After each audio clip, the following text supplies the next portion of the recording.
오늘 함께 나눌 설교의 제목은 믿음은 참 좋다입니다.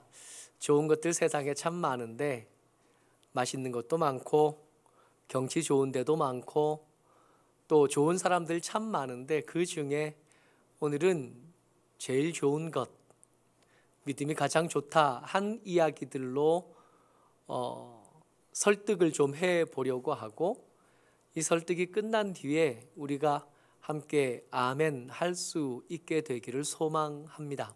셋째 날 되었어요. 사흘째 되는 날. 이거 안 넘어가는데 넘겨주세요. 네, 사흘째 되던 날입니다.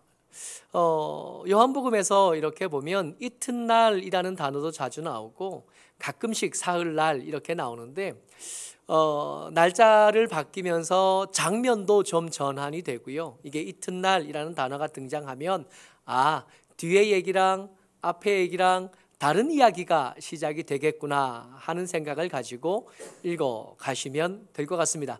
사흘째 되던 날이에요.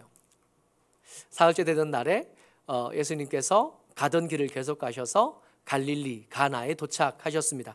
2장 1절 2절 같이 읽지요. 시작. 사흘째 되던 날 갈릴리 가나에 혼례가 있어 예수의 어머니도 거기 계시고 예수와 그의 제자들도 혼례의 청함을 받았더니, 한 절만 더요. 포도주가 떨어진지라 예수의 어머니가 예수에게 이르되 저들에게 포도주가 없다 하니. 배경은 이래요. 예수님께서 유대 지방에 내려가셨습니다. 공생애가 시작된 시점이고요. 공생애가 시작되는 그 첫 번째 일정으로 예수님은 세례 요한에게 세례를 받으시고 광야로 나가셔서 사단에게 시험 받으시다가 돌아오신 겁니다. 돌아온 그날 세례 요한의 제자들이던 안드레와 또 요한을 만났고요. 안드레와 요한에게서 예수님이 메시아이신 것을 알게 하시는 은혜를 베풀어 주셨어요. 그랬더니 안드레가 자기 형 베드로가 생각이 나는 겁니다. 그래서 얼른 베드로에게 찾아가서 형 내가 메시아를 만났어 라고 소개하고 그 일행에 참여하게 됩니다. 그리고 이제 다시 갈릴리 가나로 오시던 길에 빌립을 만나고요. 그 빌립의 소개로 나다나엘을 같이 데리고 가나까지 오신 겁니다. 아마도 유대 지방으로 내려가실 때 그 어머니와 그 가족들과 미리 약속을 하신 것 같아요. 언제쯤 되면, 시간이 어느 때쯤 되면 갈릴리 가나에 우리 가까운 친척 중에 혼인잔치가 있으니까 늦어도 그 혼인잔치에는 그 가나에 도착할 수 있으면 좋겠다 하시는 말씀을 듣고 내려가신 것 같습니다. 그래서 약속을 따라 올라오시는 거죠. 일행을 기억하셔야 돼요. 지금 예수님이 갈릴리 가나에 도착하실 때 혼자 오신 게 아니라, 갈 때는 혼자셨는데 올 때는 안드레가 있었고요, 사도 요한이 있었고요, 안드레 형제 베드로가 있었고요, 우연히 만난 빌립이 있었고, 빌립의 소개로 함께하게 된 나다나엘이 있는 겁니다. 지금은 제자가 몇 명 있다고요?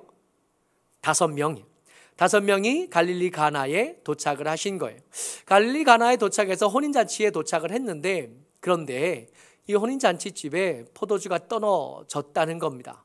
여러분, 우리 인생이라는 게, 물론 지금 여기에 저보다 2배 이상 사신 분들도 이제 2배는 안 계신 것 같아요. 2배 가까이 사신 분들 여기 계시는데, 어른들 앞에서 제가 인생 이야기를 하기는 좀 뭐하기는 하지만 그래도요, 짧게 살아봐도 알겠더라고요. 사는 게 뜻대로 안 돼요. 나름대로 열심히 계획하고 열심히 준비하고 열심히 애써봤는데 그 뜻대로 되는 게 잘 없어요. 원래 우리 계획대로라면 우린 지금 여기서 이렇게 마스크 쓰고 있지 않았을 거거든요. 여러분, 이 코로나가 처음 시작되던 때 재작년 2월 달에요. 2월 말에 마지막 예배 때 우리가 영상 예배를 첫 번째 드리고 그리고 26개월이 지난 거거든요. 그 처음 영상 예배가 시작될 때쯤 우리 뭐 하고 있었냐 하면, 우리 필리핀 단기 선교 다녀오고 거기서 선교지에 갔더니 하나님께서 주시는 특별한 은혜가 있었던 것을 경험해 본 거예요. 그래서 그 사모함을 가지고 이번에는 블라디보스토크 가보자 그랬었잖아요. 그때 원래 계획대로라면 2월 말 3월 초 어느 날쯤 우리 블라디보스토크 갈 거였었거든요. 비행기표를 다 샀었잖아요. 그때 그 비행기표 반환하면서 이거 코로나 때문에 못 가는 거라 이 수수료 하나도 안 떼고 다 돌려받은 것으로 그나마 다행이다 했던 기억이 나는 거예요. 원래 우리 계획대로라면 블라디보스토크 가봤어야 되고 거기서 북한 선교와 북방 선교를 위해서 애쓰는 여러 작은 교회들을 둘러봤어야 되고 물론 킹크랩도 먹어봤어야 되는데 못 먹었잖아요. 거기 기가 막힌 해안과 절벽이 있는데 거기서 사진 찍어보고 싶었었거든요. 안 됐잖아요. 근데 코로나만 그런가요? 여러분들의 삶 한번 돌아보자고요. 멀리 갈 것도 없습니다. 지난 한 달쯤만 돌아보자고요. 우리가 계획하고 준비하고 생각대로 된 것들이 몇 가지쯤 되시는가요? 계획된 대로 안 되지 않았어요? 혼인잔치가 벌어졌습니다. 얼마나 열심히 준비했을까요?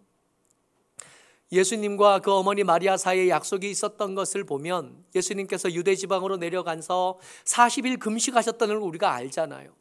40일 금식을 하셨어요. 그 전에 이미 그 결혼식이 정해져 있었던 거죠. 그러니까 준비한 기간만 해도 몇 달이나 되는 거예요. 오죽 잘 준비했을까요? 오죽 열심히 준비했을까요? 여러분, 포도주가 떨어질 거라고 상상이나 했을까요? 넉넉히 준비한다고 했거든요. 근데 그 사람이 그렇게 많이 마실 줄 몰랐지. 근데 사람이 그렇게 많이 올 줄 몰랐죠. 알았다면 그랬겠어요. 이 혼인집의 문제뿐만 아니라 우리 인생의 모든 문제를 살펴보니까 이런 일들이 생기더라고요. 아무리 치밀하게 준비해도 예상하지 못했던 일들이 생기고 우리의 통제를 벗어난 일들이 생기더라는 겁니다. 이 혼인집에 포도주가 떨어졌는데 여러분, 우리가 생각하는 것보다 훨씬 더 심각한 문제고 이 혼인식, 이 혼례식이 한 일주일간 계속되는데 이 혼례식이 망가지게 생긴 겁니다. 기쁘고 즐거운 마음으로 돌아가야 되는데 돌아갈 때 기쁘고 즐겁기가 힘들게 되어진 거예요. 마치 우리가 계획한 어떤 것처럼, 마치 예상하지 못한 어려움에 부딪힌 우리 인생처럼 지금 이 혼인집에 그런 문제가 생겼습니다. 어찌하면 좋을까요? 어떻게 옆집에 포도주 빌리러 가볼까? 어찌 얼른 지금이라도 늦지 않게 포도주를 좀 살 수 있는 데가 있을까? 에이, 포도주 떨어졌으니 잘 됐다. 안 그래도 술 취한 저는 보기 싫었는데 잘 됐다, 포도주 없다 그래야지. 뭐 그럴 수도 있겠지만 우리 인생의 문제라는 게 그렇게 난 모르겠다 하고 해결되어지는 게 아닌 게 많잖아요. 그렇게 내버려 둘 수 없는 게 많잖아요. 이럴 때 믿음이 최고의 대책이요, 최고의 방책이 됩니다. 네가 목사니까 그럴 수 있겠지, 그렇게 말하겠지 하지만 여러분, 오늘 이야기를 자세히 들여다보면 믿음만 한 게 없어요. 오늘 그 얘기를 좀 해보려고 합니다. 왜 이렇게 곤란한 인생에 믿음이 좋은지 같이요. 첫 번째 우리가 나눌 것, 믿음이 제일 좋은데 왜 그러냐 하면 우리의 사정보다 예수님의 사정보다 우리의 사정을 더 귀하게 여기시는 거예요. 우리의 사정을 위해 예수님이 양보해 주십니다. 이게 참 특별해요. 말씀 같이 읽어보죠. 2장 4절 말씀이요. 2장 4절과 5절 말씀 두 절 같이 읽어보겠습니다. 시작. 예수께서 이르시되 여자여 나와 무슨 상관이 있나이까? 내 때가 아직 이르지 아니하였나이다. 그의 어머니가 하인들에게 이르되 너희에게 무슨 말씀을 하시든지 그대로 하라 하니라. 포도주가 떨어졌어요. 아마 예수의 어머니 마리아는 이 집과 친척인 것 같아요. 그래서 그 혼인잔치에 깊숙이 관련이 된 것 같은데 예수님께서, 이 마리아가 예수님에게 찾아오신 겁니다. 아들아, 포도주가 떨어졌다. 예수님께서 뭐라 그러시냐면 여자여, 이것이 나와 무슨 상관이 있나이까 그래요. 여자여라고 예수님이 어머니 마리아를 부른 겁니다. 여자여 그러면 막말은 아니에요. 그러나 어머니에게 쓸만한 호칭도 아니거든요. 예수님 무슨 말씀을 하신 거냐 하면 거리를 두신 겁니다. 아직 당신의 때가 이르지 않았대요. 요한복음에서 예수님이 말씀하시는 내 때는 주로 뭐와 관계 있냐면 십자가와 관련이 있어요. 십자가와 구원과 예수님의 죽으심과 부활을 지칭할 때 예수님께서 내 때 이런 단어를 쓰시거든요. 그러니까 지금 내 때가 아직 이르지 않았습니다 할 때 예수님이 말씀하시는 이 때는 온 인류의 구원과 관계된 일인 거예요. 적어도 요한복음에서는 이 때라는 말을 아무데나 쓰지 않았습니다. 근데 예수님께서 마리아에게, 그 어머니에게 여자여 그러신 거는 거절인 거예요. 거절. 안 됩니다. 나하고 상관도 없거니와 아직 내 때, 내가 이루어야 할, 내가 이 땅에 올 수밖에 없었던 예수님의 사정, 하나님의 계획하심, 창세기 때부터 시작된 도도하게 역사를 관철하여 흐르던 그 거대한 예수님의 사정이요, 그 거대한 예수님의 뜻이 지금 이때하고 상관이 없다는 거예요. 거절하신 거예요. 마리아가 못 알아들었을까요? 거절하신다는 걸 알아들었을 겁니다. 아니, 분명히 알아들었을 거예요. 그런데 이 마리아의 반응이 좀 이상해요. 안 되지? 그럴 줄 알았어. 여러분, 우리 어머니들 이야기 한번 해보자고요. 아들에게 어떻게든 짐 되기 싫고 어떻게든 아들에게 부담이 되기 싫은 게 어머니들의 첫 번째 기도 제목 아니에요? 엄마들이 아파도 병원에 안 가요. 엄마들이 아파도 아들에게 전화를 안 해요. 아들은 그것 때문에 섭섭하다 그러겠지만 엄마들이 왜 얘기 안 하고 병원에 안 간다 그러냐 하면 아들 돈 쓸까 봐, 아들에게 짐이 될까 봐. 그게 아픈 것보다 더 싫거든요. 그게 내가 고생하는 것보다 더 싫거든요. 그래서 말 안 하고 그래서 전화 안 하는 거거든요. 이 어머니 마리아가 예수님의 말을 들었어요. 그러면 보통의 어머니 같으면 거절 그랬으면, 안 된다 그랬으면, 그렇지, 그냥 내가 괜한 말해서 신경 쓰지 마 그러고 이렇게 쭈뼛쭈뼛 가실만 한데 이 어머니 마리아가 그렇게 하지 않아요. 예수님 분명 안 돼 그러셨는데 예수님 그걸 듣는 둥 마는 귀등으로도 안 들으시고는 그 하인들에게 얘기하시는 겁니다. 예수님이 뭐라고 말하시거든 그대로 다 해야 돼. 알겠지? 다른 말 하지 말고 질문하지도 말고 이러니 저러니 하지 말고 그냥 다 해야 돼. 그리고 우리가 이 뒷얘기를 우리가 알잖아요. 예수님께서 포도주를 만들어 주셨다는 겁니다.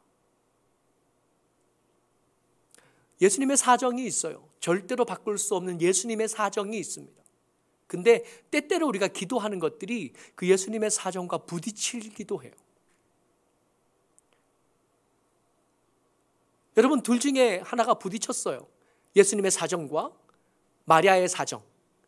포도주가 떨어진 이 홀레집의 사정이 부딪혔어요. 그럼 어떻게 해야 돼요?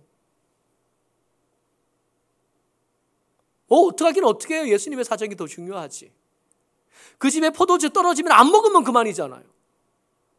아니, 욕 좀 먹으면 되지. 그 포도주 먹을 게 대단하다고. 여러분, 예수님의 사정에 비해서 우리가 가진 사정들 다 그 정도이지 않을까요?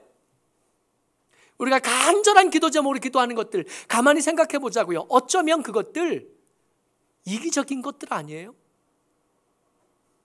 뿐만 아니라 우리가 기도하는 것들 중에 대부분의 것들이 양날의 검인 경우들이 많습니다. 나한테는 덕이 되지만 내 상대가 되는 사람들에게 손해가 되는 경우가 많아요. 우리가 우리 딸들을 위해서 기도하잖아요. 우리 아들들을 위해서 기도하잖아요. 하나님, 이번에 우리 딸이 꼭 그 대학 그 학과에 가게 해주십시오. 하나님께서 이 기도에 응답하시려면 다른 애 하나를 떨어뜨려야 되는 거잖아요. 정원은 정해져 있으니까.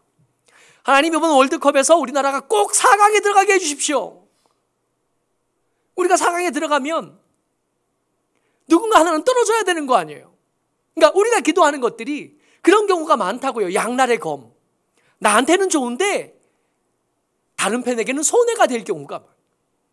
내 기도가 응답이 되면 모두에게 좋은 게 아니라 우리 중에 어떤 사람에게만 좋은데 좀 더 솔직하게 기도 제목을 돌아보면 여러 사람 정도도 아니고 우리 가족에게만 좋거나 아니면 나에게만 좋거나 그런 경우들 너무 많지 않아요? 그렇게 기도하면서 하나님께 얘기합니다. 왜 응답 안 해주시냐고요. 예수님에게도 사정이 있다고요. 그 기도에 응답하면 안 될 만한 사정이 예수님에게 있다고요. 오늘 이 말씀이 왜 은혜가 되냐 하면 예수님의 사정이 있으셨어요. 이건 내 때가 아니라 그러셨어요. 그런데 결국 그 어머니 마리아의 요청에 예수님이 응답하셨다는 것. 예수님의 사정과 예수님의 때와 이 혼례집의 때가 맞지 않았어요. 부딪혔어요. 그랬더니 예수님이 당신의 사정을 양보하신 겁니다. 믿음이 왜 좋냐고요? 세상에 어떤 신이 그래요. 어떤 신까지 갈 것도 없어. 여러분, 세상에 어떤 힘 있는 사람들이 그래요. 힘 있는 사람들이 자기의 이득과 자기보다 못한 사람들의 이득이 부딪힐 때 자기 거 양보하든가요? 그런 힘 있는 사람 만나보셨어요? 우리보다 더 많이 가진 어떤 사람들, 우리보다 더 많은 기득권을 누리는 어떤 사람들, 우리보다 더 힘 있는 어떤 사람들이 그보다 약한 사람들, 작은 사람들의 필요 때문에 자기 걸 손해보고 자기 걸 양보하고 자기 걸 덜어주는 사람이 몇이나 있던가요? 우리가 예수님을 믿으면 그 예수님이 우리 사정에 귀를 기울이기 시작하셔요. 우리가 예수님을 믿고 아버지라고 부르는 순간에 예수님은 당신의 사정, 온 역사를 꿰뚫는 그 거대한 사정보다 우리 사정에 관심을 가지기 시작하시는 거예요. 여러분 한번 생각해 보세요. 우리의 사정을 봐주기 시작하면 예수님의 사정은 구부러질 수밖에 없잖아요. 점점 더 복잡해질 수밖에 없잖아요. 처음에는 그 하나님의 사정을 이루는데 그렇게 큰 무리가 없었는데 우리의 사정 하나하나를 봐주면서 그 사정, 예수님의 계획, 예수님의 일하심은 점점 더 어려워지게 되고 점점 더 좁은 길을 가게 되고 점점 더 좁아져서 더 기어코는 당신의 생명을 내어줄 수밖에 없는 사정까지 도착하게 되는 거예요. 여러분, 우리가 헌금한 거 자꾸 떠올리지 마세요. 우리가 하나님을 위해서 일한 거, 땀 흘린 거, 뭔가 수고한 거, 여러분 그거 자꾸 떠올리지 마세요. 예수님이 우리 때문에 양보하신 거, 예수님이 우리 때문에 포기하신 거, 그게 기어코 예수님의 십자가까지 예수님을 등 떠밀어 내몰도록 만들어 놓은 겁니다. 믿음 참 좋아요. 예수님이 우리의 사정에 귀 기울여 주십니다. 그 보잘것없는 거예요. 그 있어도 그만, 없어도 그만인 그것들 들어주시려고 당신의 길을 좁게 하신 거예요. 당신의 사정을 복잡하게 하신 거예요. 그러고도 우리의 사정을 들어주고 싶어 하셨고 그러고도 우리에게 양보해 주고 싶어 하셨던 겁니다. 그걸 우리가 은혜라고 불러요. 예수님이 우리에게 좁은 길 가라 그러시죠. 그래서 좁은 길 가면서 우리 불평하잖아요. 너무 좁아요. 너무 힘들어요. 우리에게 좁은 길을 요구하신 하나님은 우리에게 그 길을 갈 수 있도록 허락해 주기 위해서 정말 신라 같은 길을 걸어서 십자가까지 가신 거예요. 내 길이 좁다고 자꾸 뭐라고 하지 마세요. 자꾸 불평하지 마세요. 나를 거기다 세워놓으려고 예수님께서 포기하신 것들은 우리가 상상하는 것보다 훨씬 큽니다. 그래서 믿음이 좋아요. 믿음이 좋은 거 두 번째예요. 믿음이 참 좋은데 왜 믿음이 좋냐 하면 예수님의 일하시는 게요, 우리가 원하는 건 양날의 검인 경우가 많다 그랬잖아요. 예수님은 모두에게 좋고 모든 경우에 좋아요. 다만 동의를 안 할 뿐이에요. 예수님의 일하심은 모든 경우에 모든 사람에게 좋습니다. 말씀 같이 읽어요. 요한복음 2장 7절 8절 말씀입니다. 시작. 예수께서 그들에게 이르시되 항아리에 물을 채우라 하신즉 아기까지 채우니 이제는 떠서 연회장에게 갖다 주라 하심에 갖다 주었더니 그래요. 예수님이 일하시기 시작하셨습니다. 당신의 사정을 양보하시고 어머니 마리아의 사정에 응답하시고 그 어려움을 당하는 혼례집, 그 잔치집의 사정에 응답하시기 시작하셨어요. 그리고 하인들에게 어머니 마리아가 말씀하셨던 것처럼 말씀하신 거죠. 물 따다가 이 항아리에 채워라. 여러분, 이 항아리가 이게 이만해요. 항아리 하나가. 작은 게 아니에요. 거기다가 물 떠다 채우는데 6개나 채우려면 하인들 입장에서는 한참 일할 거예요. 물 떠오는 거 쉽지 않잖아요. 이 물 떠오는 게 우리처럼 지금 마개가 있는 물통이 아니었을 테니까 물 떠다 오면 빨리, 마음은 급한데 빨리 오면 흘러서 여러 번 가야 될 테고, 조심스럽게 오면 늦을 테고, 물이니까 무거울 테고, 이렇게 어려울 텐데 이따만한 항아리에다가 6개나 다 채웠을 테니까 힘들었을 겁니다. 힘들었지만 말이에요, 힘들기만 했던 게 아니에요. 여러분, 이 기적이, 이 물이 포도주로 바뀌는 것을 통해서 그 주변 사람들의 이야기가 하나씩 등장하는데요. 넘겨볼까요? 일단 하인들은요, 한 번 더요. 하인들은 물을 갖다가 채워서 갖다 줘봤잖아요. 그러니까 말을 들어 순종을 하지만 이 하인들 입장에서는 기가 막히는 거예요. 지가 떠온 물이거든.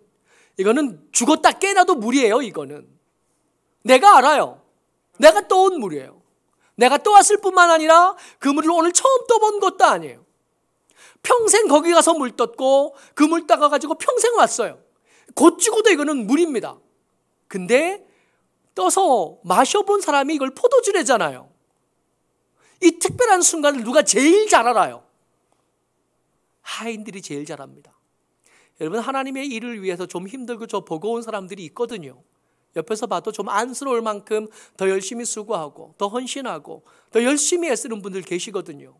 그래서 그것 때문에 안쓰럽기도 하고 마음이 좀 힘들기도 해요. 작은 교회 목사다 보니까 이 마음이 더 커요. 우리 교회가 일 많은 교회라 더 그래요. 노인대학이 2년 쉬고 이제 3년째 쉬고 있는데, 쉬고 나니까 알았어요. 아, 다른 작은 교회 목사님들은 나처럼 안 바빴겠구나. 우리 교회 집사님들 한번 생각해 보자고요. 월요일부터 월요일을 목사하고 똑같이 쉬어요. 왜냐하면 월요일밖에 쉬는 날이 없어. 화요일부터 시작해서 토요일까지, 주일까지 계속 밥하고 설거지하고 밥하고 설거지하는 계속 반복했어요. 우리가 다시 시작해야 될 때가 다가오니까 부담스러워요. 이걸 또 할 수 있을까 하는 생각이 듭니다. 힘들었거든요. 작은 교회, 일 많은 교회에 있다 보니까 마음이 안쓰러울 때가 참 많습니다. 멀리 갈 것도 없어요. 우리 권사님 손가락이 다 휘었잖아요. 근데 여러분, 기대하셔도 좋아요. 유독 일 많은 사람이 있어요. 유독 힘들고 어려운 사람들이 있어요. 근데 가까이 있어 봤잖아요. 하나님의 은혜를 누가 제일 잘 아냐 하면 가까이 있어 본 사람들이 제일 잘 아는 겁니다. 다른 사람보다 더 좁은 길일 수 있었고 다른 사람보다 더 어려운 길일 수 있었는데 그 길에 있었기 때문에 알만한 것들이 있어요. 그 길 밖에 있었다면 절대로 모를 만한 것들인데 거기 있어 보니까 이게 얼마나 특별한 일인지, 이게 얼마나 대단한 일인지를 알게 된 거예요. 멀리 있어서는 모르는 것들. 이 하인에게 예수님의 일하심이 좋은 일이었습니다. 연회장에게요. 이 연회장은 이 환례잔치를 주관하는 사람이에요. 순서를 어떻게 할 건지, 그리고 어떤 순서로 일을 마칠 건지를 주관하는 사람입니다. 자기가 주관하는 일인데 일이 망가지게 생겼잖아요. 눈치가 좀 이상해요. 포도주가 떨어진 것 같아요. 그렇게 야 이거 어떡하냐, 좀 넉넉히 좀 갖다 주지, 이 사람들이 좀 인색하게 왜 이랬대, 그렇게 하고 있을 때 더 좋은 포도주가 온 겁니다. 자기가 하고 있는 일이 잘 되어가기 시작한 거예요. 거기에 얼마나 큰 기적이 있었는지는 모르지만 자기가 하는 일에 형통함을 얻게 된 거죠. 이 연회장에게도 좋아요. 여러분, 손님들에게는요, 물론 좋죠. 보통은 처음에 좋은 포도주 내고 나중에 안 좋은 포도주 낸다면서요. 근데 처음에도 괜찮은 포도주였는데 지금은 더 괜찮은 포도주가 나온 거예요. 좋은 포도주 먹었으니 좋지 뭐. 예수님이 누군 줄도 모르고 그 한 걸음 안에 두세 걸음 떨어져 있어서 은혜하고는 상관이 없지만 좋은 포도주를 맛봤어요. 여러분, 예수님이 만드신 포도주에 얼마나 맛있었을까요? 그래서 제가 성지 여행 갔을 때 가나에서 포도주를 샀잖아요. 혹시 그 포도주인가 해서 나중에 알았어요. 그거 가짜였더라고요. 저와 같이 갔던 우리 동기들 다 샀거든요. 그날 저녁에 호텔에 가서 이게 모여가지고 신학생들 이렇게 모여가지고 한 잔씩 따라서 먹어봤는데 이게 포도 주스도 아닌 것이, 포도주도 아닌 것이. 여러분, 한번 그건 가짜였지만 예수님이 직접 만들어주신 포도주래요. 맛이 어땠을까요? 하늘에서 떨어진 만나, 우리 궁금하잖아요. 그게 맛이 어땠을까요? 믿음은 없지만 그걸 맛본 사람들이요, 좋죠. 그 혼인잔치의 주인공이었던 신랑과 신부는요, 좋죠. 내 결혼식에 하나님의 은혜가, 우리의 시작에 하나님의 특별하신 축복이 거기 있었던 거 아니에요. 좋죠. 여러분, 우리가 여러 가지 일들을 하고 여러 가지 준비들을 많이 하지만 우리가 일을 해놓고 이런 경우 있어요. 모두에게 좋은 거 가능해요? 모든 경우에 좋은 거, 이런 거 있던가요? 항상 한 가지가 좋으면 한 가지는 아쉽고, 항상 한쪽이 좋으면 또 한쪽은 불편하고 매번 그렇지 않아요? 좋은 일이 있는데 그 좋은 일을 함부로 말하기 좀 그렇잖아요. 옆에 안 된 분이 계시거든. 옆에 어려운 분들이 계시거든. 그래서 말하기 매번 조심스러웠잖아요. 여러분, 예수님의 일하심에는 그런 게 없어요. 예수님의 일하심은 모두에게 좋습니다. 다만 자기에게 좋은 일이 일어났는데 지가 모르는 경우는 많아요. 언뜻 보기에는 이게 좋은 일이 아닌 것처럼 보일 때도 있고, 언뜻 볼 때는 이게 어려운 일인 것처럼 보일 때도 있거든요. 근데 시간이 좀 지나보면 그때가 하나님의 은혜가 있었던 때라는 것에 동의할 수밖에 없게 됩니다. 믿음 얼마나 좋다고요. 믿음 좋은데 그 첫 번째가 뭐였냐면 예수님의 양보가 있기 때문에 좋다 그랬어요. 믿음 두 번째가 뭐냐면 모든 경우에 모든 사람에게 좋기 때문에 그랬다 그랬습니다. 또 하나요. 믿음이 참 좋은데 예수님에게 이 예수님 말씀하시는 것에 허언이 없겠다. 이게 정말 중요해요. 민수기에 보면 민수기 23장 19절 말씀입니다. 같이 한번 읽어볼게요. 민수기 23장 19절 말씀 시작. 하나님은 사람이 아니시니 거짓말을 하지 않으시고 인생이 아니시니 후회가 없으시도다. 어찌 그 말씀하신 바를 행하지 않으시며 하신 말씀을 실행하지 않으시랴. 이거 누가 한 말이냐 하면 발람이 한 말이에요. 그 선지자 같지도 않던 그 선지자 말이에요. 돈 욕심에 하나님께서 가지 말라는데 굳이 가서 헛소리를 하려고 했던 그 사람. 근데 그 사람도 아는 거예요.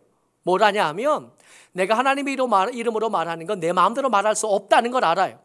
내가 저주하려고 의도를 가지고 그 산 위에 섰지만 내 마음대로 저주가 되지 않고 하나님께서 내 혀를 붙잡으셔서 축복을 말씀하신다는 걸 알아요.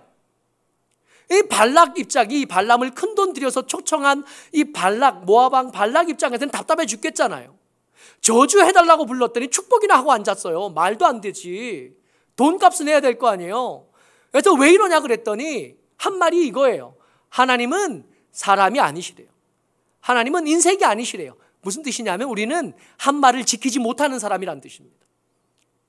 여러분, 아버지가 그 모양 굳거린 건 그 모양 굳거리고 싶어서가 아니에요. 힘이 없었어요. 어머니가 옆집 어머니보다 좀 모자랐던 것은 그러고 싶어서가 아니에요. 힘이 없었어요.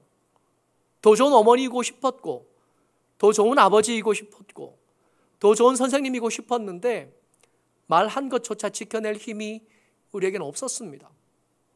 그래서 미안해요. 그래서 죄송해요. 그런데 나는 그렇지만, 우리는 그렇지만 하나님은 그렇지 않으시대요. 말한 걸 실천하실 수 있고 말한 걸 지키시는 분이시랍니다. 정말 감사한 거. 이 말씀이 기록되었다는 거예요. 그러니까 이 기록된 말씀, 이 말씀이 기록됐으니까 그 말씀을 하나님은 지켜야 되게 생긴 거잖아요. 그 말씀이 기록이 안 됐으면 사람들이 잊어먹으면 안 지킨 줄 누가 알아? 그렇지 않아요? 이게 기록되어져서 절대로 없어지지 않고 그 숱한 위기를 다 겪은 뒤에도 여전히 살아서 우리에게 성경책으로 한두 권도 아니고 거의 세상의 모든 언어로 다 번역이 돼서 우리 손에 들였어요. 무슨 뜻이냐 하면 이 말씀 가지고 하나님 말씀 약속해 주셨잖아요. 그러면 하나님께서 우리를 못 이기실 거라는 거예요. 말씀대로 하셔야 되는 분이시라 그러니까. 여러분, 이 사람들이 셋째 날 지금 일이 있는 일이잖아요. 셋째 날 일인데 그 전날 이튿날째 있었던 일이 있습니다. 빌립이 나다나엘을 데리고 왔잖아요. 나다나엘 데리고 올 때 뭐라 그랬냐면 예수님께서 이 나다나엘 보고 야, 저 속에 간사한 게 없어. 이 사람은 참 이스라엘이라 그러셨어요. 나다나엘이 깜짝 놀란 거예요. 날 어떻게 아시고? 예수님 날 언제 봤다고 그렇게 말씀하셔요? 그랬더니 예수님 뭐라 그러셨냐면 내가 너 무화과 나무 아래에 있을 때 내가 봤어. 내가 그때 널 알고 있었어. 그랬더니 나다나엘이 그때 거기서 하나님을 만난 경험이 있고, 그때 거기서 하나님의 위로를 받고 하나님의 은혜를 받았던 그 개인적인 기도 공간이요, 아무도 없었고 나와 내 기도를 들으시는 하나님만 계셨는데 그걸 예수님이 안다 그러니까 예수님은 하나님이신 거지. 그렇게 아멘 했었거든요. 근데 야, 너 이것뿐만 아니야 그러고 말씀하셨던 게 있어요. 같이요, 말씀 요한복음 1장 50절 말씀입니다. 시작. 예수께서 대답하여 이르시되 내가 너를 무화과 나무 아래에서 보았다 함으로 믿느냐? 이보다 더 큰 일을 보리라. 약속하신 게 있어요. 뭘 약속했냐 하면 내가 너 무화과 나무 밑에서 아는 것 정도가 아니야. 더 위대한 걸 볼 거고 더 대단한 걸 볼 거야. 그렇게 말한 게 어제. 그리고 오늘 물이 포도주로 바뀐 걸 본 겁니다. 하인도 알지만 제자들도 알아요. 예수님 옆에 있었잖아요. 예수님 옆에서 이 하인들이 물들어 왔다 갔다 막 분주하게 왔다 갔다 할 때, 그 땀 뻘뻘 흘리고 물 쏟아 부을 때, 그리고 천연덕스럽게도 그 물 떠가지고 연회장으로 갖다 줄 때 제자들이 옆에 있었거든요. 이거 다 봤거든요. 예수님 어제 하셨던 말씀이 기억이 날 수밖에 없어요. 이보다 더 큰 일을 볼 거다. 무화과 나무 아래서 나를 본 것뿐만 아니라 앞으로 더 대단한 일이 벌어질 거예요. 이미 예수님이 그리스도인 줄 아는 사람이 물이 포도주로 바뀌는 것까지 봤어요. 그 믿음이 점점 더해질 수밖에 없습니다. 한 절 더요. 같이요. 시작. 예수께서 이 첫 표적을 갈릴리 가나에서 행하여 그의 영광을 나타내심에 제자들이 그를 믿으니라. 여러분, 안 믿는 게 더 이상하지 않아요? 이 제자들 입장에서 어떻게 안 믿어요? 물이 포도주로 변했는데. 여러분, 포도주 만들려면 얼마나 오랜 시간이 걸리는지 알잖아요. 일단 포도나무를 심어야 돼. 그렇지 않아요? 포도를 따가지고 이렇게 즙만 낸다고 포도주가 돼요? 숙성은 언제 시켜요? 어떻게 안 믿냐고. 그러니까 이 제자들에게 예수님은 말씀하시고 말씀을 지키시는 분이시라는 겁니다. 여러분, 우리에게 말씀이, 예수님의 약속이 얼마나 많은지 아세요? 예수님이 당신을 믿는 하나님의 사람들에게 약속해 주신 것들이 여기에 가득 써 있어요. 이 성경은 두 권으로 이루어져 있거든요. 구약과 신약이에요. 옛날 약속과 새로운 약속이에요. 다 약속들이에요. 하나님께서 당신의 백성들에게 하신 약속들이요. 이거 지키시는 분이 하나님이십니다. 우리는 힘이 없어 못 지키지만 하나님은 그렇지 않으십니다. 여러분, 이왕이면 여기까지 오시고 이 영상을 보시는 분들이 거기 계실 텐데 예수 믿으세요. 한 발 들여놓고 나머지 한 발을 드릴까 말까 고민하시는 분들이 계시면 여러분, 믿음보다 좋은 게 없어요. 남편보다 더 좋아요. 아내들보다 더 좋아요. 아들보다 더 좋아요. 돈보다 좋아요. 취직보다 좋고 우리가 가진 꿈보다 좋습니다. 정리를 한번 해보고 마치겠습니다. 믿음 참 좋은데 왜 좋으냐 하면 예수님께서 당신의 사정과 우리의 사정이 부딪혔을 때 양보해 주셔서 믿음이 좋아요. 두 번째, 믿음이 참 좋은데 왜 좋으냐 하면 어떤 사람에게만 좋지 않아요. 우리의 믿음의 대상이신 예수님의 일하심은 내게도 좋고 내 반대쪽에 선 사람에게도 좋아요. 이런 경우에도 좋고 저런 경우에도 좋습니다. 믿음이 얼마나 좋은지 그것을 미리 약속해 놓으시고 기록해 주신 다음에 그대로 하시겠다 그래요. 따라가기가 어렵지 않아요. 매번 바뀌니까 못 따라가는 거지, 길이 정해져 있고 그 길이 우리에게 분명히 보인다면 힘들기는 해도 못 따라갈 일은 없는 거죠. 모쪼록 저와 여러분들, 포도주 떨어지는 인생 살 때 대책 없는 우리에게 예수님은 최고의 대책이 되고 최고의 힘이 됩니다. 모쪼록 예수 믿는 믿음으로 살아가시기를 주의 이름으로 축복합니다. 아멘.